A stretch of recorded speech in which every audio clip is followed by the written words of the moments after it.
Herzlich willkommen zu Alltag Deutsch Podcast. Ja, hallo zusammen. Auch von mir ein ganz herzliches Willkommen. Schön, dass ihr wieder eingeschaltet habt. Genau, wir haben heute nämlich Tag 133. Wahnsinn, schon so lange. Und unser Thema heute ist Hobbys teilen. Richtig. Ein super wichtiges Thema für den Alltag. Wir lernen heute nämlich 15 wichtige Wörter, die ihr braucht, wenn ihr über eure Freizeit sprecht. Aber bevor wir in die Wörter eintauchen, gibt es wie immer unseren kleinen, aber wichtigen Shadowing-Hinweis von dir, oder? Ganz genau. Leute, hört heute besonders gut zu. Achtet auf unsere Aussprache und versucht, den Rhythmus der Sprache einfach ein bisschen mitzufühlen. Mhm. Und bleibt unbedingt bis zum Ende dieser Folge, denn dort hört ihr unsere Mini-Story. Da bauen wir nämlich alle Wörter nochmal in eine kleine Geschichte ein. Genau. Also, lass uns direkt starten. Wenn wir über Hobbys sprechen, dann beginnt jedes Hobby ja meistens mit bestimmten Dingen und Gefühlen, also den Substantiven. Stimmt. Man fängt ja nicht einfach an, sondern man hat zuerst so ein Gefühl in sich. Richtig. Und das bringt uns zu unserem ersten Wort, die Leidenschaft. Auf Englisch heißt das Passion. Ah, okay. Die Leidenschaft.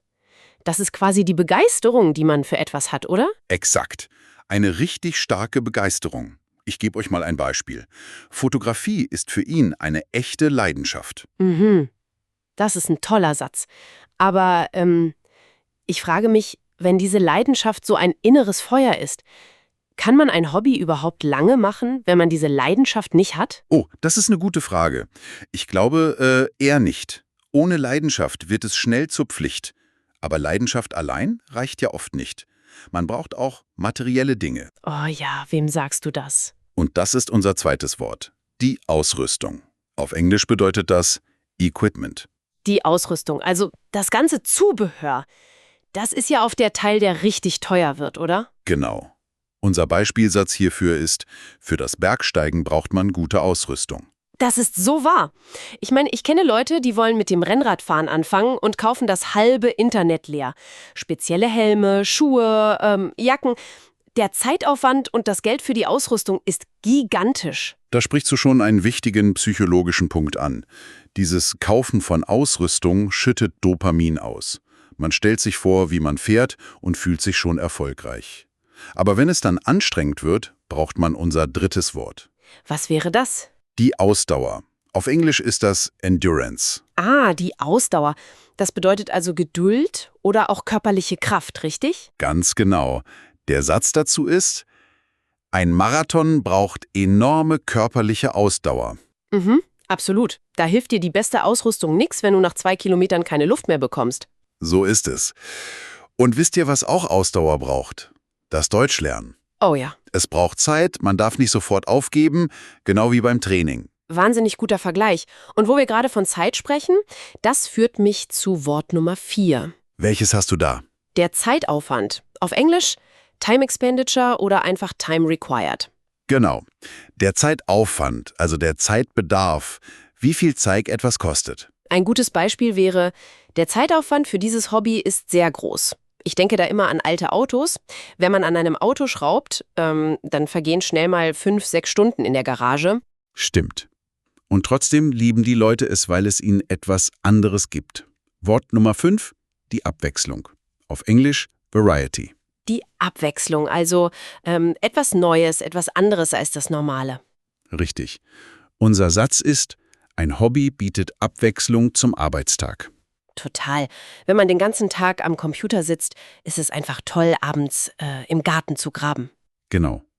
Also, wir haben jetzt unsere 5 Basisdinge. Leidenschaft, Ausrüstung, Ausdauer, Zeitaufwand und Abwechslung.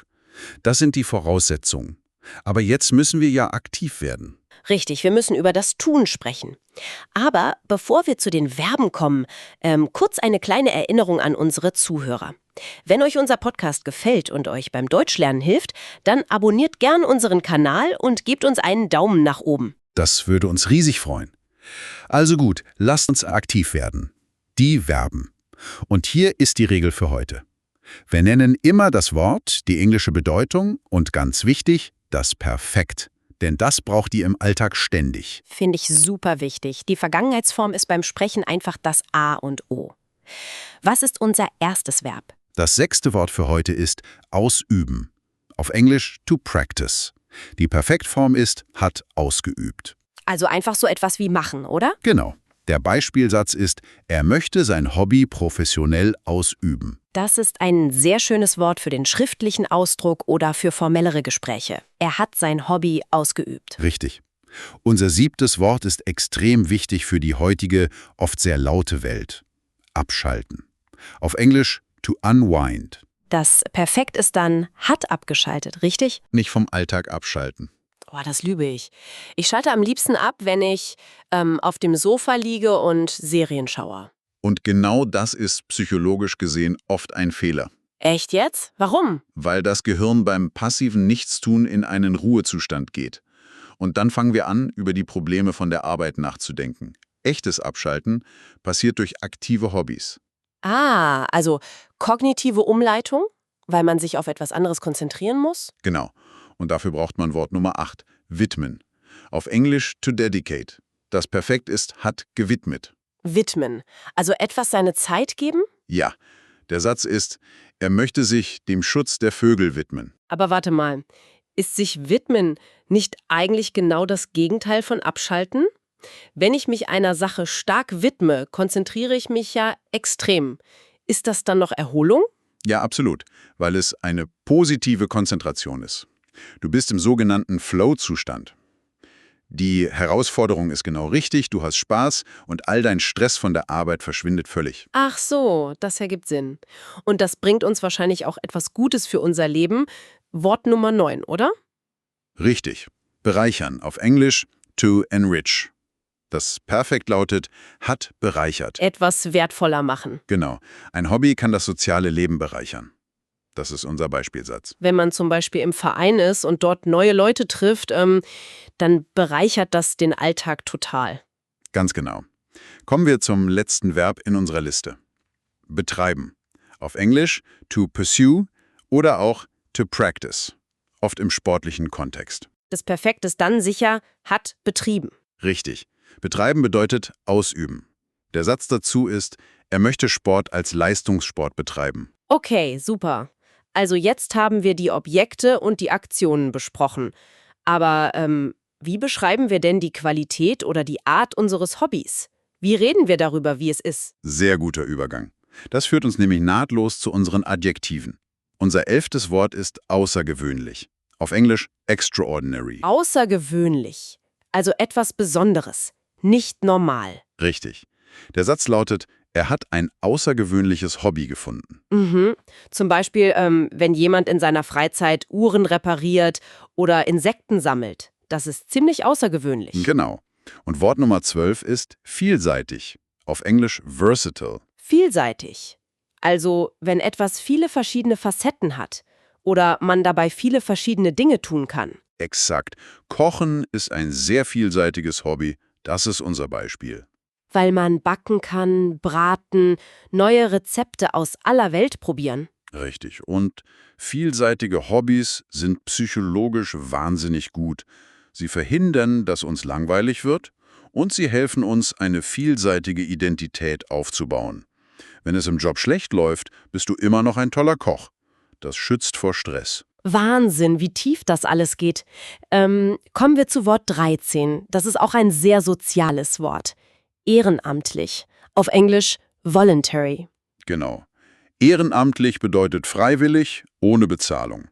Unser Satz ist, er engagiert sich ehrenamtlich im Sportverein. Das ist so wichtig, ein Hobby zu haben, das anderen hilft.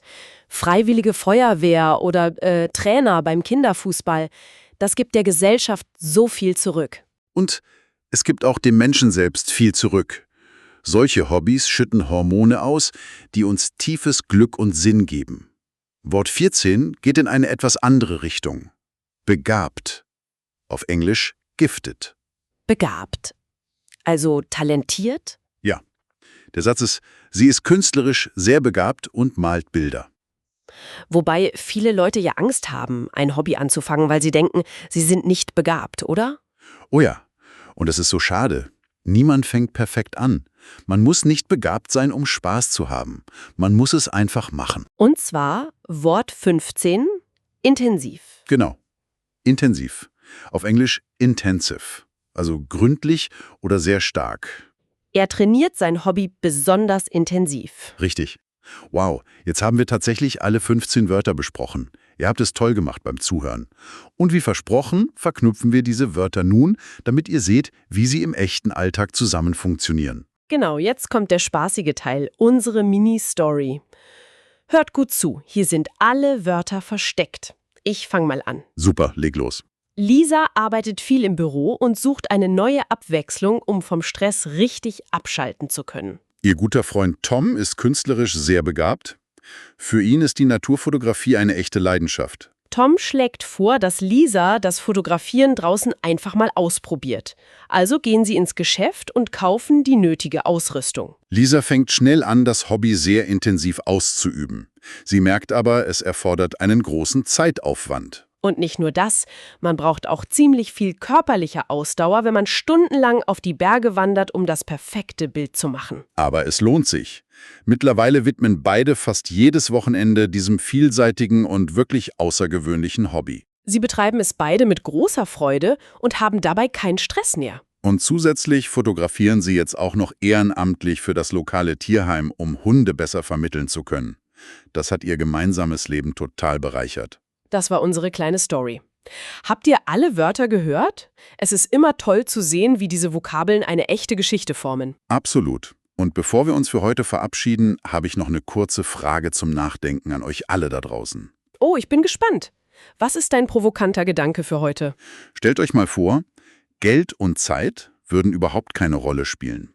Welches völlig außergewöhnliche Hobby würdest du anfangen, wenn du absolut frei wärst? Ah, das ist eine fantastische Frage. Wirklich mal ohne Grenzen denken.